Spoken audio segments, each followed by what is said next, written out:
Falar de suicídio é um assunto extremamente delicado que as pessoas evitam, mas agora mais do que nunca é um momento importantíssimo para nós trazermos este assunto para nossa reflexão. E nada melhor para falar de suicídio do que uma ex-suicida. Hoje eu fiquei muito triste ao saber da notícia que o ator Flávio Migliaccio cometeu suicídio. Hoje, uma pessoa a cada 40 segundos morre por suicídio ao redor do mundo. Estima-se que o número de suicídio é 2 vezes maior que o número de assassinato. O Brasil é o 8º país com o maior número de suicídios do mundo.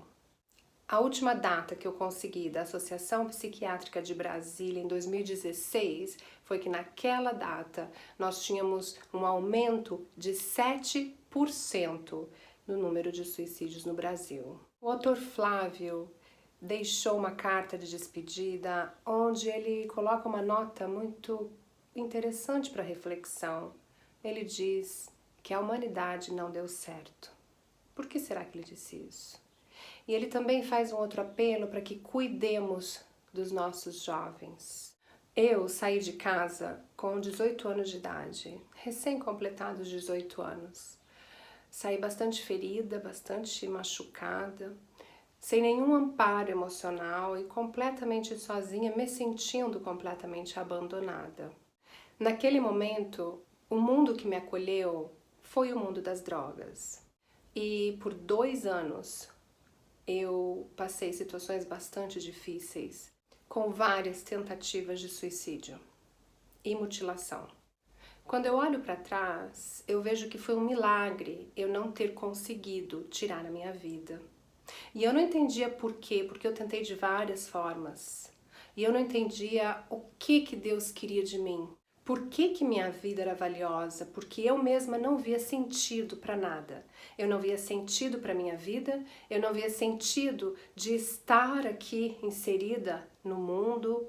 Eu não me sentia com um lugar, eu não me sentia pertencente em nenhum canto. Foram provavelmente, que eu possa me lembrar, 6 tentativas de suicídio durante esse período de 2 anos. Mas o meu quadro de depressão crônica, ele se alastrou até o momento da minha morte e do meu renascimento espiritual, que aconteceu aos 33 anos. Portanto, até os 33 anos, eu sofri depressão crônica durante toda a minha vida. E somente quem sofre depressão é que realmente entende quanto sério é esse quadro. E o quadro suicida, ele é o final de tudo. É como se você estivesse num túnel escuro, onde você não tem visibilidade de nada, e a única coisa que você consegue enxergar é ao fim do túnel uma luz, e essa luz é o fim de tudo. Essa luz é o fim da tua vida, é o suicídio. Portanto, você não vê outra alternativa, nada mais faz sentido para você. Nada tem valor o suficiente, porque a tua própria vida não tem esse valor. Então, nós vemos muitas pessoas que têm condições financeiras, que têm conforto material e ainda assim sofrem de uma profunda depressão e um desejo maior que tudo de terminar com esse sofrimento, porque o suicídio é exatamente isso. E o que leva uma pessoa a realmente considerar o suicídio como a única resposta do fim desse sofrimento? Bom, para essa pergunta, a resposta é muito complexa, porque são vários fatores. A menos que essa pessoa esteja tendo um surto psicótico e então cometa o suicídio, mas mesmo assim essa pessoa já sofria de algum outro tipo de distúrbio mental. Caso contrário, o suicídio, na minha opinião, é o resultado, a decorrência de um processo depressivo de longo prazo. Existem alguns casos em que a pessoa passa por um determinado problema e, como uma reação impulsiva, ela tira a sua vida. Mas se nós analisarmos o quadro psíquico dessa pessoa, com certeza nós vamos encontrar algum tipo de distúrbio que já tivesse sido apresentado e não tivesse sido prestado atenção. Mas normalmente as pessoas, elas podem até pensar em algum momento em suicídio, mas elas não dão vida a esse pensamento. Para uma pessoa realmente planejar um suicídio e considerar isso como a única resposta cabível e que resta, ao meu entender, realmente é o resultado de um processo depressivo que vem se aumentando e se agravando ao longo do tempo. E quanto tempo? Isso pode ser relativo. Para algumas pessoas pode ser alguns meses, para outras pode ser alguns anos. Mas o fato é que esse processo ele é crescente. Essa falta de vontade, essa falta de sentido para a vida, vai crescendo, vai te consumindo, vai te hipnotizando de tal forma que você não vê mais nenhum outro objetivo na tua vida. Você não sente valorizado, você não sente que existe um lugar para você, você não se sente pertencente em nenhum nível. Você muitas vezes se sente um peso, especialmente para as pessoas mais idosas. Se sente o peso para a família, para os filhos. E não gosta desse sentimento. Obviamente, ninguém quer se sentir dependente fisicamente nem emocionalmente de ninguém. É uma sensação muito desconfortável. Principalmente se você teve uma vida independente. Chegar na tua velhice dependendo de alguém emocionalmente, dependendo de um carinho, de uma palavra, de uma atenção e se sentindo ignorado, é muito doloroso. Mas eu acho muito interessante quando o Flávio menciona que nós devemos olhar e cuidar dos nossos jovens. Por que isso?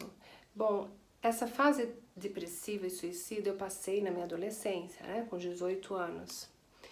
E realmente é uma época da vida, na adolescência, até os 20 anos eu diria, onde o jovem ele passa por muitos conflitos, por muito conflito de identidade, por uma necessidade de ser aprovado no mundo, por uma necessidade de pertencimento de alguma maneira, de ser prestigiado, de se sentir indispensável para alguém, se sentir importante para aquele contexto de vida dele. E quando ele não consegue se sentir tão importante, esse sentimento de vazio começa a tomar conta de todo o ser. Eu posso dizer que o que me ajudou a sair daquele quadro de sofrimento foi a espiritualidade. Foi realmente a me conectar com o que há de melhor em mim e me conectar com o divino. E eu percebo, pela minha experiência profissional e pessoal também, que a maioria das pessoas que realmente contemplam o suicídio como a única resposta para terminar esse sofrimento são pessoas que já perderam essa conexão espiritual ou que talvez nunca tenham tido. Portanto, a espiritualidade é um dos fatores essenciais para evitar o suicídio. Porque quando a pessoa acredita que existe algum tipo de vida após a morte, então ela vai ter mais receio de tirar sua vida, porque ela sabe que ela terá consequências. Portanto, uma das chaves fundamentais para combater o suicídio é a reaproximação com a sua espiritualidade. Como as pessoas podem ajudar uma pessoa que está passando por um processo depressivo intenso e está contemplando o suicídio?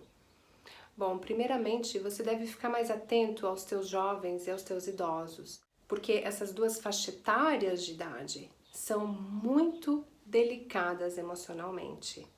Portanto, se você tem um filho adolescente, preste atenção muito de perto no comportamento dele e nas reações emocionais dele, porque normalmente o jovem ele é muito fechado, ele não vai sentar no sofá da sala com a mãe e com o pai e abrir o coração e falar de todas as suas emoções, seus sentimentos, seus medos, suas frustrações, suas dores. Não, o jovem não faz isso, na sua grande e vasta maioria. Portanto, cabe ao pai e à mãe que estão mais próximos ter uma observação, porque a mãe e o pai conhecem seu filho. Conhece o jeito de andar do seu filho. Então precisa ter uma observação muito de pertinho. E quando reparar mudanças muito drásticas no comportamento do seu filho, procure ajuda de um profissional para que você possa ser amparado e direcionado na direção correta de levar ajuda a esse filho. Quanto aos idosos, também precisa-se ter mais atenção com os nossos idosos, porque um dos maiores problemas que o idoso enfrenta é justamente esse sentimento de rejeição, esse sentimento de que ele é um peso para a família. Então, obviamente, ele também não vai sentar no sofá da sala e declarar abertamente que ele está carente, que ele precisa de mais atenção, que ele quer a companhia dos filhos. Porque justamente ele já acha que é um grande peso, para que ele vai trazer mais dificuldades para esses filhos e para essa família? Agora, é claro que é extremamente importante esse idoso entender que ele precisa pedir ajuda de alguma forma. Portanto, se ele não conseguir verbalizar isso para a família, procure ajuda de um profissional. E essa é uma parte que me entristece no Brasil. Nós temos muito pouco ajuda profissionais de entidades tanto governamentais quanto privadas ou de ONGs que ofereçam ajuda gratuita para os idosos. Mas é indispensável que você, idoso, procure algum tipo de auxílio emocional e psicológico e que a família tenha um olhar mais atento e generoso para com esses idosos, porque eles não são um peso nas nossas vidas. Portanto, se você quer ajudar um amigo que está passando por dificuldade, por depressão, e você percebe que ele está perdendo a vontade de viver, o primeiro passo é o não julgamento, é a compaixão. Porque a última coisa que essa pessoa precisa escutar nesse momento é: por que você quer se matar? Você tem tudo. Ah, porque Deus não vai te perdoar. E por aí vai. Essa pessoa não precisa de julgamentos. Ela já se sente mal o suficiente com ela mesma e com a vida dela. O suicídio é o final de tudo, é a última carta, é a última alternativa. Portanto, ela não precisa ouvir lição de moral. Se você quer ajudar, dê uma palavra de conforto. A faça lembrar de suas qualidades, do quanto importante ela é para você, para a família e para o contexto que ela está inserido. Faça lembrar da vida maravilhosa que ela percorreu até aqui, dos sucessos alcançados, das vitórias. Faça lembrar de se reconectar com o melhor que há nela. E dessa forma, você vai conseguir plantar uma sementinha de otimismo, uma sementinha de autoestima. Você vai conseguir lá no subconsciente dessa pessoa dizer para ela: você é importante, eu preciso de você, você me faz feliz e perder você vai me fazer muito triste. Fica comigo.